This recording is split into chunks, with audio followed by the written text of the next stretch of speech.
자, 이번 시간에는 병충해 관리에 대해서 설명드리도록 하겠습니다. 일단 병충해가 어떤 식으로 감염이 되고 어떤 식으로 이게 계속 진행이 되는지에 대한 이해부터 하도록 하는 게 좋을 것 같아요. 일단은 병원균의 경우, 그러니까 말하자면 우리가 이제 걸렸다고 하는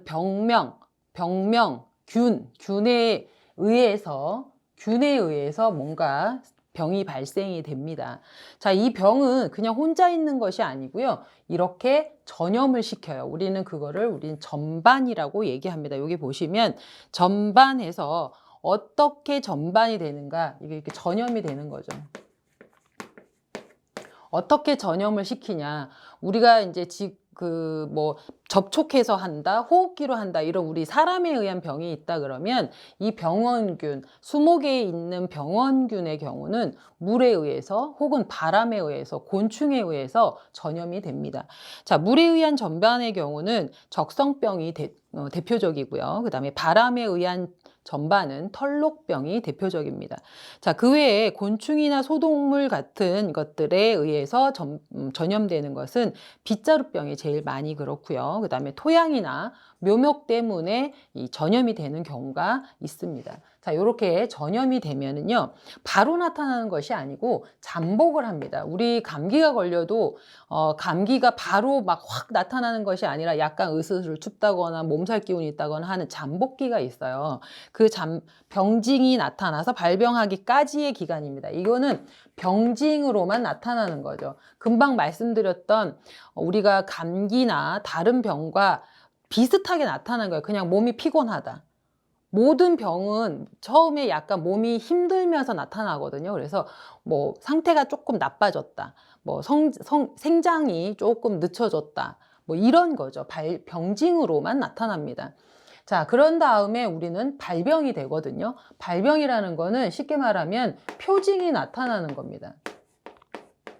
표징이라는 거는 뭐냐면 병징하고는 좀 다르게, 이거는 이제 보편적으로 그냥 전체적으로 그냥 시들시들하거나 상태가 나빠지는 걸 병징이라고 한다면, 표징은 곰팡이 포자라든지 이런 것들이 보여지는 걸 표징이라고 해서 그렇게 발병이 됩니다.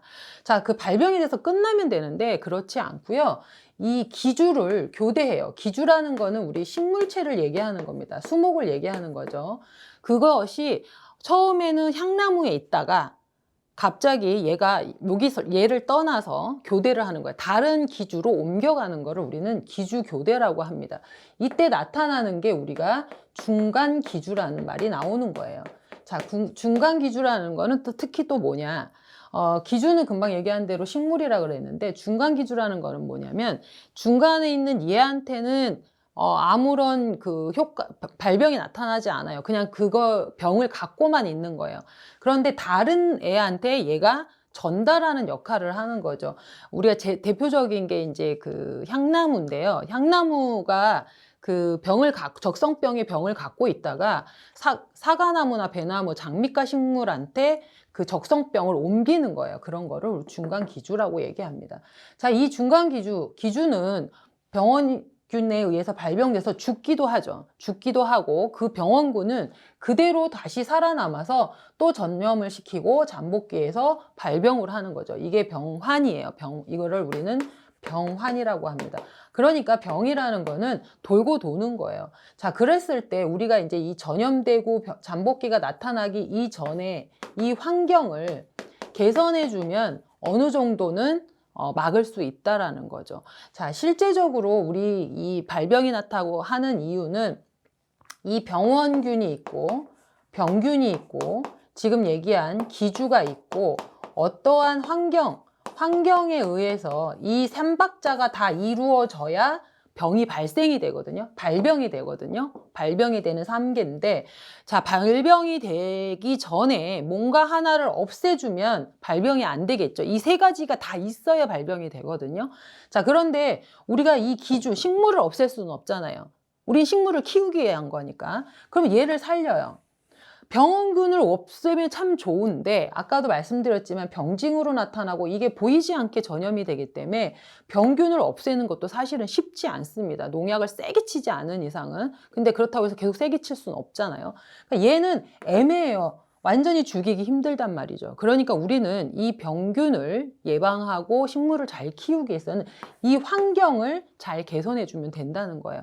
그래서 실질적으로 우리 병해의 경우는 이 환경만 잘 해줘도 병에 덜 걸립니다. 쉽게 말하면 사람으로 얘기하면 우리 면역력이 높아야지 뭐 그런 얘기 많이 하죠. 면역력이 높으면 환경이 좋으면 병이 발생 확률이 많이 낮아진다는 얘기죠. 그래서 우리는 이렇게 병환이 돌아가지만 그 환경을 잘해주면 이런 걸 어느 정도는 낮출 수 있다라는 개념을 알고 하시는 것이 좋습니다. 그래야지 병해충을 어떻게 방지하는지를 우리가 알 수가 있습니다. 그리고 좋은 방제가 되는 겁니다.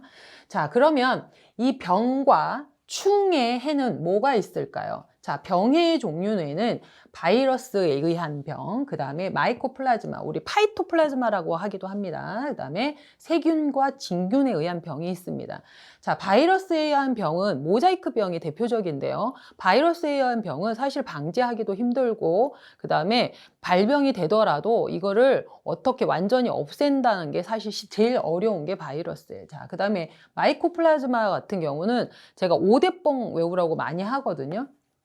나중에 이제 이거 설명 뒤에 제가 더 자세히 설명을 드릴 건데, 얘네들이 마이코플라즈마에 의한 병입니다. 자, 얘네들은 거의 대부분 아까 전반에 있어서 제가 뭐 물에 의한 공기의 전반 있지만 곤충에 의한 전반이 있다 그랬잖아요. 대표적인 게 이 마이코플라즈마의 경우에는 직접적인 병원균보다는 곤충이 매개가 돼서 걸리는 경우가 많습니다.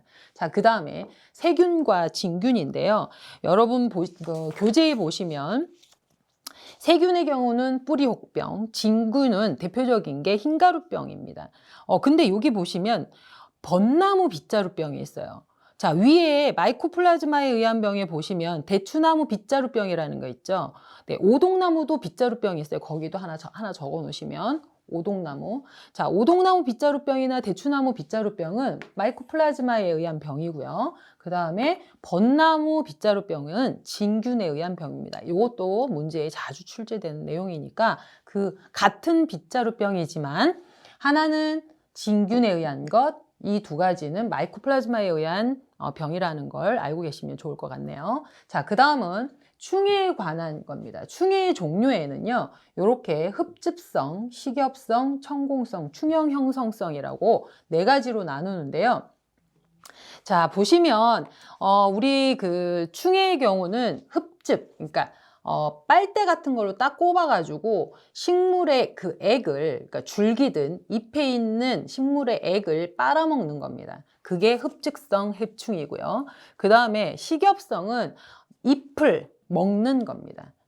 잎을 갉아먹는 거죠. 그래서 잎을 갉아먹는 해충이 있고요. 그 다음에 천공성은 구멍을 뚫어서 해를 입히는 거예요. 이거는 줄기에 많이 해당이 되겠죠. 그래서 구멍을 뚫어서 해를 입히는 거고요. 충형형성은 혹을 만드는 겁니다.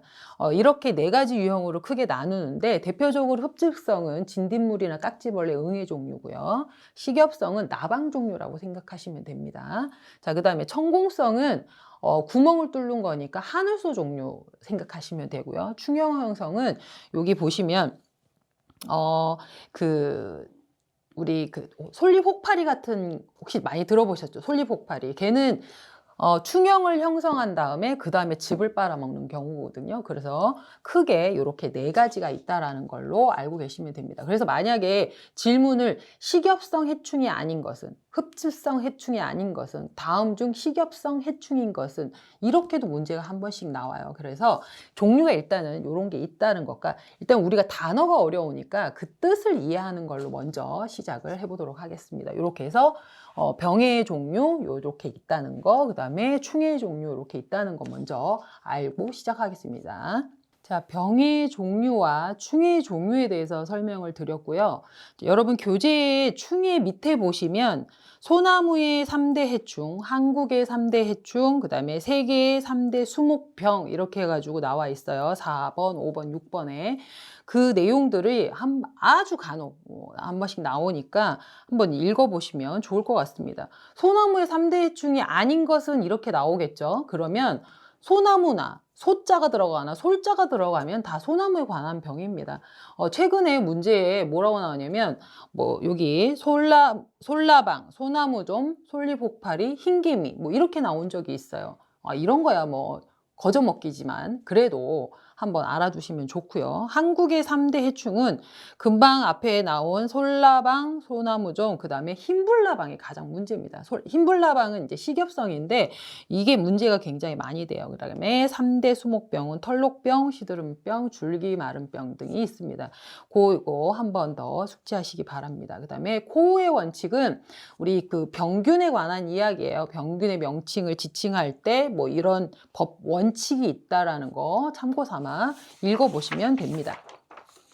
자, 그 다음에 이제 방제 방법이 있는데요. 식물의 방제 방법은, 자, 병에는 제가 아까 말씀드렸지만, 환경을 개선해주면 웬만한 거는 크게 예방이 됩니다. 그래서, 교재에 보시면 환경 개선, 제일 많이 발생하는 게, 고온 다습이에요. 그래서, 그 과습한 환경을 개선해 주거나 뭐 배수로를 잘 만들어 준다거나 통풍을 좋게 한다거나 하는 방법들이 가장 좋고요.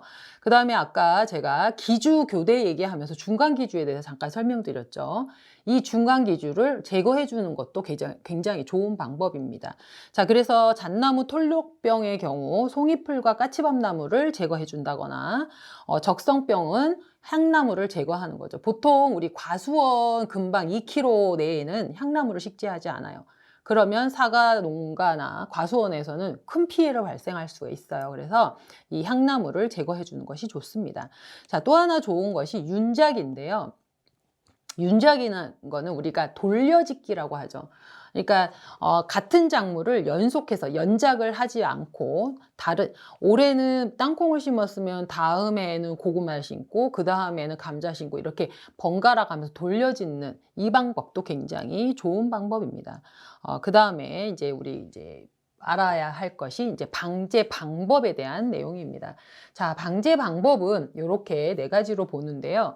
생물학적 방제법. 생물학적 방제법은 여기 보시면 천적을 이용하는 겁니다. 아니면 뭐 효소나 미생물 같은 거를 이용하는 거죠. 우리 쉽게 말하면 우리 이제 충해를 예를 들면 무당벌레나 뭐 이 풀잠자리 이런 애들은 그런 해충을 잡아먹는 솔새 같은 그런 애들은 해충을 많이 잡아먹거든요.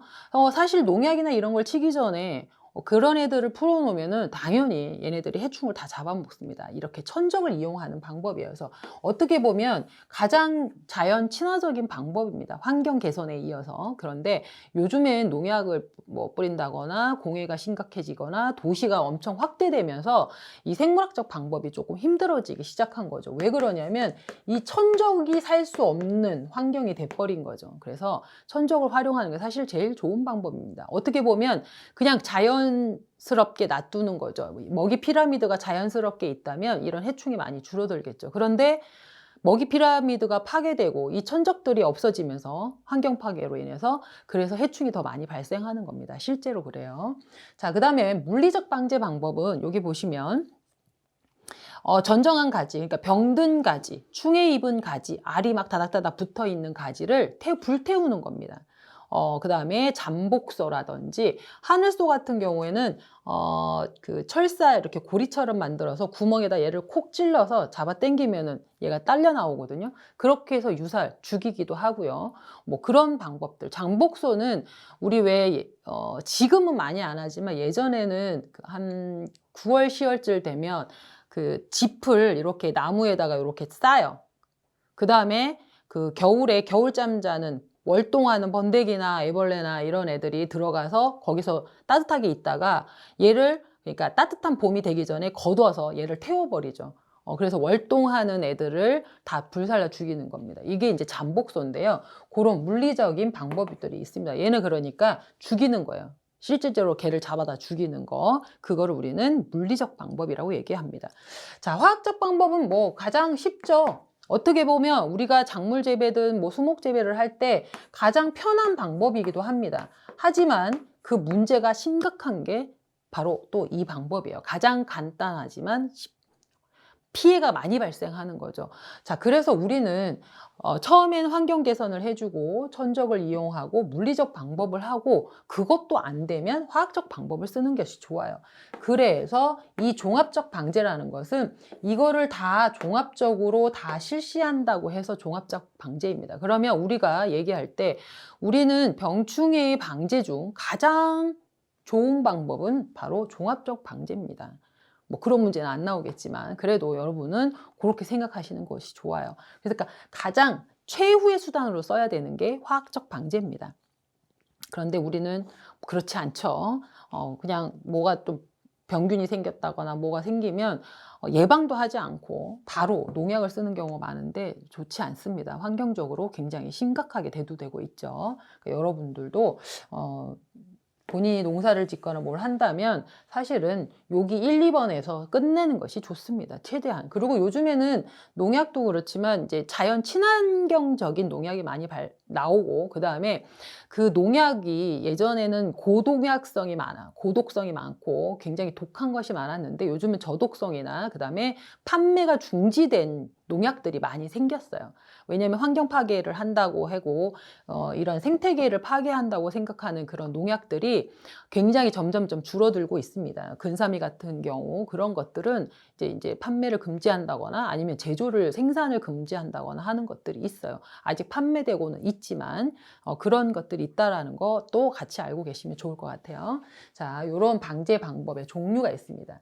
자, 농약은요. 지금 이제 농약에 대한 설명을 한번 하려고 하는데 이 농약이라는 건 금방 얘기했죠. 화학적 방제법의 하나입니다. 자, 우리 농약은 크게 살충제, 살비제, 그 다음에 살균제, 제초제, 생장조절제, 그 외에도 보조제, 전착제 뭐 이런 것들이 있습니다. 살충제라는 거는 말 그대로 해충을 죽이는 거예요. 얘는 비슷한 것 같죠? 비슷한 것 같은데 얘는 응애를 죽이는 겁니다. 자, 응애는요 독특한 게 하나가 있어요. 뒤에 가서 제가 자세히 설명드릴 건데 다른 애들은 다 곤충강에 속합니다. 곤충에 속하는데 응애는 곤충강이 아니라 거미강이에요. 그래서 얘만 죽이는 걸 살비제라고 얘기합니다. 자, 살균제는 균을 죽이는 거예요. 자, 우리 예전에 모르겠어요. 제 나이 때, 요즘 젊은 친구들은 아니겠지만, 이제 제 나이 때는 머큐로크롬이라고 그래서 아까짓기라는 거를 다치면 맨날 발라줬어요. 빨간 약, 소독도 되는 거. 그래서 우리는 외우실 때 살균제는 분홍색, 얘네들은 초록색. 이렇게 외우시면 굉장히 좋습니다. 자, 그 다음에 제초제는 잡초를 제거하는 겁니다. 잡초를 제거하는 것은 노란색과 빨간색으로 나누는데요. 일반적인 제초제는 노란색이고요. 그 다음에 굉장히 비선택성이라든지 고독성이라든지 이런 것들은 빨간 걸로 표기합니다. 생장조절 때는 청색이에요. 파란색.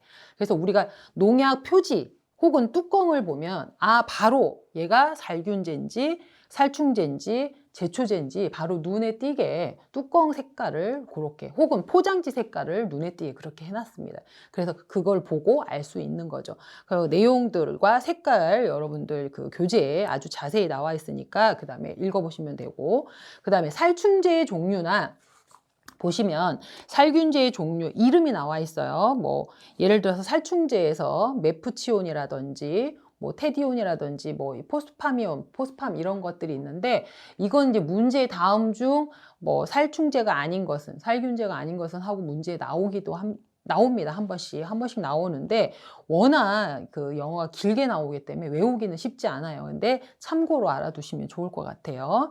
자, 그다음에 살비제의 종류 뭐 그래서 문제에 제일 많이 나오는 게 다음 중 제초제가 아닌 것은 뭐 이렇게 나오는 거죠. 살균제 같은 경우에는 다이세넴을 제일 많이 쓰기는 합니다. 요즘은 많이 안 하겠지만 그런 내용들이 있습니다. 자, 그 다음에 교재에는 나와 있지 않은데 여러분들 교재에 한번 적어보시면 좋을 것 같아요. 자, 농약의 형태입니다. 형태. 어떻게 생겼냐. 자, 이렇게 가루로 되어 있는, 분재로 되어 있는 가루로 되어 있는 것이 있고, 액체, 물처럼 되어 있는 것이 있고, 덩어리로 되어 있는 것이 있습니다. 이거는 비료 모양도 마찬가지예요. 가루로 되어 있거나, 혹은 액체로 되어 있거나, 아니면 고체로 되어 있거나 이렇게 세 가지로 나누는데요. 보통 우리가 액제를 많이 씁니다. 액제를 많이 써서 물에 타서 쓰고, 가루로 되어 있는 것도 물에 타서 녹여서 쓰죠. 입제로 되어 있는 경우는 거의 대부분 이제 그 비료에서 많이 사용하는 거라고 보면 됩니다. 그러면 이렇게 생긴 것 형태를 가지고 있구나, 이렇게 알고 계시면 되겠습니다. 자, 다음 표 밑에 보시면 농약 살포 공식 해가지고요, 양량과 물량을 구하는 공식이 나와 있어요. 자, 이거는 이제 우리 계산 문제, 그러니까 우리가 문제풀이 할 때 제가 설명을 한번 드릴 건데, 그 공식이에요. 그래서 양량의 경우는 희석 배수분의 농약 살포량입니다. 그 다음에 물량은 희석 농도 분의 원액의 농도 빼기 1. 이거는 이제 물의 비중을 빼는 거예요. 물량만큼 빼주는 겁니다. 거기에 이 약의 비중이 2.6일 수도 있고 2.65일 수도 있고, 그래서 그걸 곱해주는 거예요. 무게가 있으니까. 거기에 유제의 양량을 넣어주면 물량을 구하는 겁니다. 그래서 이 양량이 10ml 있으면 몇 프로로 희석을 할 건데, 그럼 물을 얼만큼 해야 되느냐, 혹은 내가 희석 배수가 1000배로 할 건데 살포량은 얼만큼인데 그럼 약을 몇 미리 넣어야 되냐, 이런 식의 문제가 나와요. 그래서 이런 것도 나중에 계산식으로 나올 때 문제풀이에서 한 번 더 문제로 다뤄보도록 하겠습니다. 그 외에 이제 보조제에 대한 얘기, 전착제, 뭐 증량제, 뭐 이런 것들이 있다라는 거, 그냥 교재에 있는 내용 한번 읽어보시면 되겠습니다. 자, 이번에는 이제 주요 병해에 대해서 자세히 알아보도록 하겠습니다. 자, 주요 병해에 대해서 제가 이렇게 적어봤는데요. 병이에요. 충 아니고 병입니다. 병의 종류는 우리가 발생되는 그 내용이 몇 가지 있었죠. 바이러스에 대한 거, 파이토플라즈마, 세균, 진균에 대한 병이 있었어요. 일단 하나씩 그 병명입니다. 이거는 흰가루병이에요. 말 그대로 잎에 흰가루가 묻어 있는 겁니다. 얘는 미관을 해치죠. 생각해 보세요. 우리가 나무에 흰가루가 싹 덮여 있다고 생각해요. 별로 안 예쁘겠죠. 조경은 우리가 미적으로 예쁘게 하기 위해서 만드는 건데, 얘는 미관을 해칩니다. 자, 또 하나는 잎을 하얗게 가루 덮었어야 했으니까 아무래도 광합성이 원활치 않겠죠. 그런 해를 갖고 있습니다. 그래서 여기 보시면 치명적이지는 않아요. 뭐 크게 얘가 뭐 금방 뭐 죽거나 이러지는 않지만, 이런 게 생기면 미관을 해치거나 강합성량이 조금 줄어들겠죠. 특히 얘는 왜 생기냐면 통풍이 안 되는 지역에 많이 생기고 장미과에 많이 생겨요. 여기 보시면 뭐 배롱나무는 장미과는 아니지만 장미나 배롱나무 등, 벚나무 등 같은 데다 많이 발생합니다. 실질적으로 저는 장미도 그렇지만 배롱나무 잎에 이걸 많이 봤어요. 배롱나무가 좀 약한 면이 없지 않아 있습니다. 그래서 흰가루병이 굉장히 많이 발생하는 게 배롱나무입니다.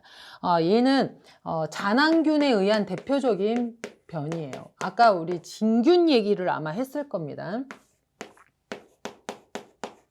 진균에 의한 병이었을 때 제가 흰가루병 얘기를 아마 했을 거예요. 그 진균에 의한 대표적인 병으로, 여기 보시면 방제 방법은 좀 전에 금방 통풍이 안 돼서 많이 생긴다고 했잖아요. 통풍을 좋게 하고 햇빛을 잘 받으면 자연스럽게 많이 안 생기거나 혹은 조금 방제가 가능합니다. 자, 그 다음에 약을 보시면 석회황합제 해갖고 4-4 이렇게 돼 있어요. 자, 이거는 이제 보르도액을 4개, 황동하고 이런 걸 섞은 비율을 얘기하는 겁니다. 그 보르도액을 4-4로 4개 섞은 거를 방제를 미리 예방 차원에서 미리 해주는 것이 좋아요. 사실은. 자, 그 다음에 다이세넴이나 지오판이 이 톱신페스트의 성분이에요. 그런 베노밀 이런 것들을 사용해서 방제를 해주는 것이 좋습니다. 자, 녹병은요, 담자균, 녹균이 기생해서 만든 겁니다. 그래서 얘는 중간 기주를 없애고 녹병의 강한 품종을 재배하는 것이 좋다 그랬어요. 자, 얘는 향나무에 많이 생깁니다. 얘는 제가 금방 배롱나무에 많이 생긴다 그랬죠. 녹병은 향나무에 녹병이 많이 생겨요. 향나무나 뭐 잣나무 같은 경우 있죠. 특히 잣나무 털녹병이 많이 생겨요. 자, 얘네들은 중간 기주를 없애는 것이 좋다 그랬습니다. 그 다음에 얘도 마찬가지로 석회황합제 4-4 보르도액을 살포해주거나 망코지, 다이세넴을 흰가루병은 거의 비슷합니다. 얘네들 사용해서 방지해주는 것이 좋다. 자, 그런데 이 그을음병은 좀 독특한 게 뭐냐면 나무 보면은 원래 숲이 색깔이 아니라 거뭇거뭇 저게 원래 그런 건가? 그게 아니고 거뭇거뭇한 애들이 있어요. 이게 이제 뭐 배기가스 때문에 꺼멓게 되는 경우도 있지만 대부분 그을음병이 많이 생깁니다. 얘는 이제 우리 그 해충에서 흡즙성 해충이 있었잖아요. 진드벌레, 깍지벌레 뭐 이런 애들.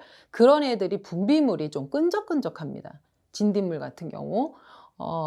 우리 보통 진딧물의 경우 진딧물이 있으면 대부분 개미가 같이 있어요. 왜 그러냐면 얘 배설물이 달콤해요. 그래서 그거를 개미가 쫓아다니면서 이렇게 빨아먹거든요. 근데 이제 개미가 뭐 그걸 다 먹지는 않으니까 어쨌든 그 배설물들에 의해서 굉장히 끈적끈적한 상태가 돼요. 제가 달콤하다고 했잖아요. 그게 이제 수피에 붙어가지고 곰팡이균을 유발시키는 거죠. 그래서 그을음병의 경우는 독특하게 살균제만 살포해서는 안 됩니다. 살균제와 아까 조금 전에 얘기한 그런 그 흡즙성 해충을 죽이는 살충제를 혼합 방제를 해야 얘는 방제가 되는 거예요. 그러니까 걔네들도 같이 죽여야 됩니다. 금방 말씀드린 것처럼 시커멓게 돼 있기 때문에 광합성을 당연히 피해를 주겠죠. 그런 것들을 이야기하는 겁니다. 얘도 마찬가지로 뭐 스미치온이라든지 이런 살균제를 살포해서 방제를 하는 겁니다. 자, 빗자루병은 이런 거예요. 이제 가지가 이렇게 있으면 이렇게 꽃눈이 분화해서 꽃이 이렇게 펴야 되는데 꽃눈이 퇴화되고 얘가 없어지고 가지만 이렇게 막 나는 거예요. 자, 지금 보시면 우리 옛날 빗자루 생각나죠? 이렇게 빗자루처럼 가지가 총생하게 나타나는 게 빗자루병입니다. 그러면 우리가 개화하거나 결실을 하는 경우에는 이 꽃이 안 피고 열매가 안 맺으니까 엄청난 피해겠죠. 그게 바로 빗자루병입니다. 아까 제가 빗자루병은 크게 두 가지로 나눈다 그랬어요. 마이토플라즈마에 의한 병과 진균에 의한 병으로 나누는데 마이토플라즈마에 의한 빗자루병은 오동나무 빗자루병, 그 다음에 대추나무 빗자루병이 대표적이고 진균에 의한 빗자루병은 벚나무가 대표적입니다. 그래서 모양을 해치고 꽃이 피지 않습니다. 그래서 얘 같은 경우는 매개충인 여기 보시면 담배장님 노린재, 마른 무늬 매미충, 특히 얘 같은 경우는 마른 무늬 매개충이 얘가 이제 전염을 시키는 거예요. 제가 아까 파이토플라즈마에 의한 병은 매개충에 의한 병이라고 그랬잖아요. 그러니까 얘네들도 마찬가지로 그 매개충을 죽여야 됩니다. 그래서 얘도 같이 살충제로 살포하는 것이 좋아요. 벚나무의 경우는 살균제만 살포해도 돼요. 하지만 오동나무나 대추나무의 빗자루병 같은 경우에는 그 매개충까지 같이 없애야 됩니다. 제일 확실한 병은 이제 당연히 살충제로 매개충을 죽이고 그 다음에 옥시테트라사이클린계 농약을 살포하는 것이 제일 효과적이라고 보시면 되겠습니다. 자, 이거 말고도 참나무 시드름병이라는 게 있어요. 참나무 시드름병이라는 거는 제가 잠깐 간단하게 설명을 드리면 참나무 시드름병, 얘도 매개충에 의해서 생기는 병입니다. 참나무 시드름병은요 이런 거예요. 참나무라는 게 뭔지 아시죠? 우리 그 도토리가 열리는 나무를 참나무라고 얘기하는데 참나무, 상수리나무 이런 애들한테 걸리는 거예요. 얘는 7월이 돼서 얘가 뻘겋게 잎이 뻘겋게 변합니다. 그리고 그게 매달린 채로 그대로 있어요. 그러면 우리는 좀 단풍 들었나? 근데 단풍 든 게 아니란 얘기예요. 그 시들어갖고 뻘겋게 변한 겁니다. 그래서 딱 한눈에 볼 수 있어요. 7월에 빨갛게 변하는 겁니다. 그래서 얘도 마찬가지로 그 매개충도 죽이고 살균제를 살포해서 방지하는 그런 방법들이 있습니다. 자, 이번엔 주요 해충에 대해서 알아볼 건데요. 제가 이렇게 분류를 나누어서 했습니다. 왜 그러냐면 이렇게 응애류나 깍지벌레류, 진딧물류 얘네들을 흡즙성이라고 얘기합니다. 흡즙성. 즙액을 빨아먹는 애들이에요. 자, 그 다음에 이렇게 나방자가 들어간 애들은 식엽성이라고 보시면 됩니다. 식엽성. 자, 그 다음에 이렇게 좀이나 하늘소가 들어가는 거는 천공성이라고 보시면 돼요. 자, 근데 얘는 특이하게 제가 이렇게 따로 좀 떨어뜨려서 했는데 얘는 흡집, 앞서 충형을 만드는 거예요. 이 두 가지를 다 하는 애가 솔리폭발입니다. 이제 자세한 내용 같이 보겠습니다. 자, 응애류는 얘는 특이한 경우가 거미강이라는 겁니다. 거미강. 자, 우리 예전에 이런 거 배우셨는지 모르겠어요. 종, 속, 과, 목, 강, 문, 개. 우리가 생물을 뭐 동물이든 식물이든 을 이제 분류하는 거예요. 이게 비슷한 애들끼리 묶어 놓는 건데 이게 가장 작은 단위가 종입니다. 그 다음에 속, 그 다음에 과, 그 다음에 목, 그 다음에 강 이렇게 되는 거거든요. 그런데 여기 제가 강이라고 했잖아요. 강에는 곤충강과 거미강이 있습니다. 그래서 우리는 크게 그냥 우리는 다 벌레죠. 다 벌레예요. 다 벌레인데 그 벌레를 나누면 거미와 곤충으로 나눕니다. 우리 절지동물문 뭐 이래가지고 다시 뭐 거미와 곤충으로 나눠요. 자, 그런데 얘는 특이하게도 해충이라고 했는데 특이하게도 얘는 거미강이에요. 그래서 앞서 제가 설명을 할 때 살충제가 있고 살비제가라고 여기 얘기했다 했잖아요. 얘는 곤충이 아니기 때문에 얘는 살비제를 쓰는 겁니다. 살비제. 나머지 애들은 다 살충제를 쓰는 거예요. 그래서 그게 독특한 점이라는 거 기억하시면 좋을 것 같아요. 자, 그 다음에 특징적인 걸 한번 같이 봅시다. 이 흡집성인 애들은요, 줄기나 잎에 붙어서 그 즙액을 빨아먹는 애들이에요. 입이, 그러니까 빨대처럼 이렇게 주둥이가 이렇게 된 거라고 보시면 돼요. 얘는 특히 잎 뒷면의 즙을 빨아먹습니다. 얘는 크기가요, 한 1mm? 굉장히 작아요. 그래서 우리가 실질적으로 육안으로 구분하기가 조금 힘들고, 우리 이렇게 돋보기라든지 그런 걸로 볼 수 있는데 굉장히 작습니다. 얘는 잎의 즙을 빨아먹는 애입니다. 자, 그 다음에 특이한 게 뭐냐면 이 살비제를 살포하는 데 있어서 보통은 우리가 살충제를 A라는 약을 오늘 주고 뭐 일주일 7일 뒤에 또 한 번 주고 또 7일 뒤에 또 A라는 약을 보통 줘요. 그러니까 그래서 보통 같은 약을 2회에서 3회 일주일이나 열흘 간격으로 이렇게 2, 3회 주는 게 일반적이거든요. 그런데 응애는 특이하게 같은 약을 연용해서 사용하면은 그 짧은 간격 속에 내성이 생겨버려요. 그래서 얘는 A라는 약을 주고 그 다음에는 B라는 약을 그 다음에 C라는 약을 주는 것이 효과적입니다. 쉽게 말하면 사람으로 얘기하면 두통약을 어떤 사람은 개보린만 계속 먹는 사람이 있겠죠. 그런데 이 사람은 이번에 아플 때는 개보린, 다음엔 타이레놀, 다음에는 뭐 다른 약 이런 식으로 다른 약을 먹어야 된다는 얘기예요. 그래야지 얘를 방제가 가능하다는 얘기입니다. 왜? 내성이 금방 생겨요. 그러니까 굉장히 독한 놈이라고 보시면 됩니다. 자, 그래서 약의 연용을 피한다 이렇게 나와 있어요. 굉장히 독특한 걸 다 가지고 있죠. 거미강이고 살비제를 쓰고 연용하지 않는다. 이런 특징이 있다라는 겁니다. 자, 그리고 방제 방법은 제가 금방 말씀드린 것처럼 그러니까 해충을 죽이는 방법은 한 번에 죽이는 경우 잘 없어요. 대부분 2, 3회 정도 일주일에서 열흘 간격으로 주는 것이 가장 좋습니다. 한 번에 절대 죽지 않아요. 근데 사람들이 보통 농약을 왜 희석 배수를 지키지 않냐면 두세 번 뿌리는 게 귀찮으니까 한 번에 원래 500배 살포, 1000배 살포인데 200배나 300배로 살포하고 그냥 한 번에 끝내려고 하는데 다 죽죠. 죽기는 죽는데 다음에 얘는 더 강한 애가 살아옵니다. 그러면 또 더 강하게 쳐야겠죠. 그러면 자연 환경은 파괴되는 거예요. 그래서 희석 배수를 지키고 2, 3회를 이렇게 주는 것이 좋다.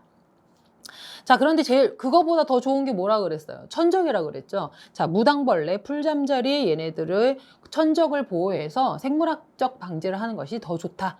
그런데 농약을 세게 치면 그 천적조차 죽이기 때문에 그래서 농약 희석을 지키라는 얘기입니다. 자, 깍지벌레 볼게요. 깍지벌레는 잎이나 가지에 붙어 보통 얘는 이렇게 가지가 있고 이렇게 잎이 달려 있잖아요. 그럼 요 사이에 많이 있어요. 깍지벌레는. 그래서 잎과 가지에 붙어서 즙을 빨아 먹습니다. 얘는 잎이 누렇게 되거나 중요한 거는 그을음병까지 같이 유발을 시켜요. 그래서 깍지벌레와 진딧물류는 그을음병까지 같이 발생이 되기 때문에 아까 잠깐 그을음병 얘기할 때도 말씀드렸지만 살균과 살충제를 같이 사용한다 그랬죠. 얘네들 할 때 마찬가지입니다. 얘도 또한 천적이 무당벌레 풀잠자리입니다. 그래서 이 천적들이 굉장히 중요하다는 걸 여러분이 알고 계시면 좋을 것 같아요. 자, 그 다음에 진딧물. 여러분 아마 집에서 웬만큼 화분을 키우신다는 분들은 이 진딧물과 깍지벌레를 많이 보셨을 겁니다. 진딧물은 줄기 가지, 잎 뒷면에 시커멓게 막 붙어 있는 거예요. 그쵸? 많이 보셨을 겁니다. 얘도 한 1, 2mm 정도 되는 크기를 갖고 있고, 얘도 보면은 누렇게 되고, 그 다음에 그을음병을 유발하는 게 특징입니다. 진딧물도요.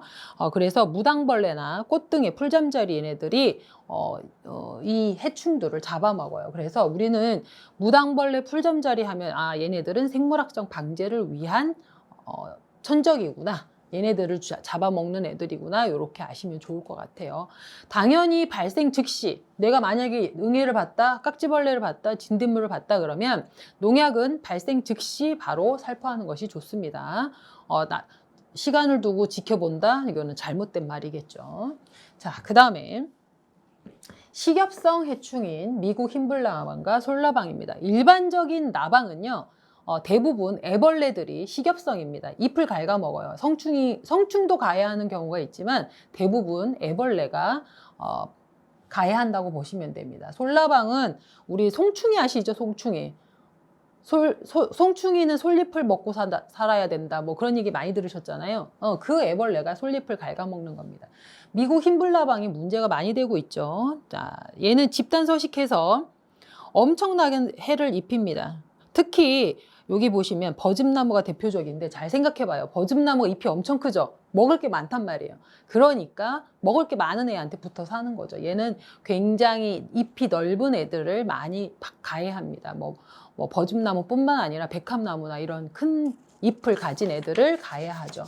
일반적으로 제가 금방 나방 종류가 대부분 얘를 가해한다고 얘기했습니다. 그리고 얘네들은 솔새라든지 꾀꼬리 이런 애들이 이 벌레 그 나방의 애벌레 있죠? 송충이라든지 이런 애들을 잡아먹어요. 그래서 그런 새들이 천적이라고 생각하시면 됩니다.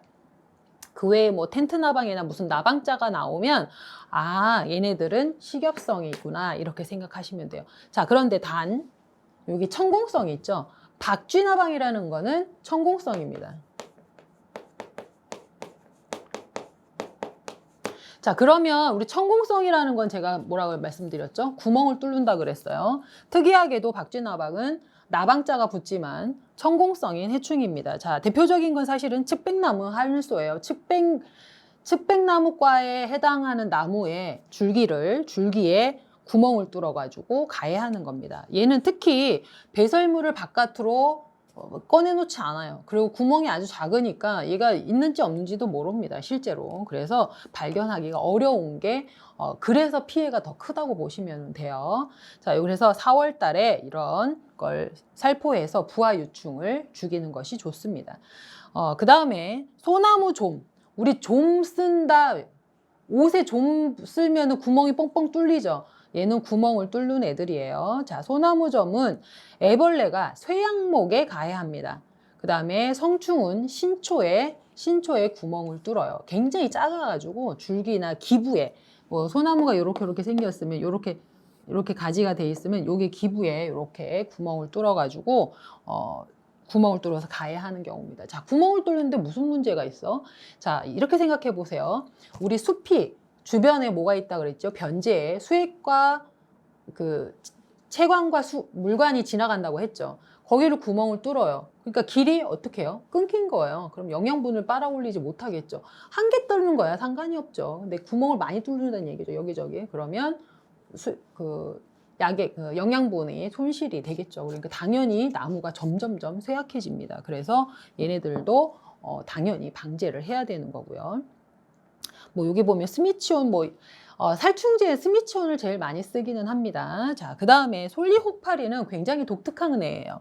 자, 충형을 형성한 후 걔가 또 흡집까지 합니다. 말하자면 혹이에요, 혹. 혹을 만드는 애들입니다. 자, 보시면 애벌레가 잎 기부에 혹을 만들고 즙을 빨아먹는다. 그래서 얘는 두 가지로 다 해를 주기 때문에 무조건 살충제를, 침투성 살충제를 사용하고, 뭐, 5, 6월 달에, 그 다음에 뭐 분재를 2, 3회 지면 살포하기도 하고, 그 다음에 솔잎혹파리 먹존벌 같은 천적을 방사하면 굉장히 효과적이다. 뭐, 이렇게 보는 거죠. 자, 제가 이제 병충해에 대해서 설명을 쭉 드렸는데요.